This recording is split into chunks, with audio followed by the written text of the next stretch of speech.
તો એવું મહાત્મ્ય ભાગવતજીનું સંભળાવતા આગળ ભાગવતની કથા મોક્ષદાયીની છે એ વાતને સિદ્ધ કરવા માટે શ્રી સનતકુમારો આગળ કથા કહી રહ્યા છે આત્મદેવની, કે જેના થકી મને તમને વિશ્વાસ બેસે કે હા, ભાગવતની કથા પ્રેતને પણ મોક્ષ અપાવનારી છે.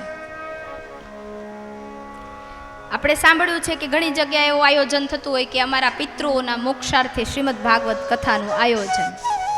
કારણ કે આપણે કોઈ નથી જાણતા કે કોનો મોક્ષ થયો ને કોનો નથી થયો.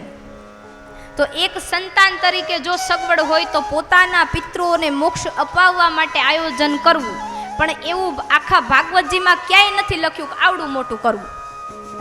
તમે ન પહોંચી શકો તેમ હોવ તો ગીતા પ્રેસ ગોરખપુરનું શ્રીમદ ભાગવત ઘરે વસાવી એક દીવો કરી પિતૃનો ફોટો મૂકીને તમે જાતે પણ મોક્ષ કરાવી શકો.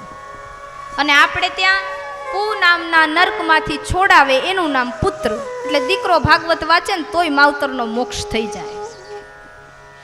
પણ શક્ય હોય તો પારાયણ કરવું, ન શક્ય હોય તો પાઠાત્મક કરવું. અને એથી એવી જો આપણે તો સાંદીપની વિદ્યાનિકેતન સાવ નજીક છે, તમારે જોઈએ એટલા ભૂદેવો મળી રહે. અમારે એ બાજુ હોય તો ગોતવા પડે. તો તમે એક ભૂદેવને બોલાવીને કે દાદા અમારી સગવડ નથી, તમે પાટલા ઉપર બેસીને અમારા પિતૃનો ફોટો મૂક્યો છે ને અમને ઘરના ઘરને સંભળાવી દો, એમ પણ થઈ શકે. ભાગવતમાં એક વસ્તુ ચોખવટપૂર્વક લખી છે કે તમારી લક્ષ્મીની વડાઈ મુજબ તમારે કામ કરવું.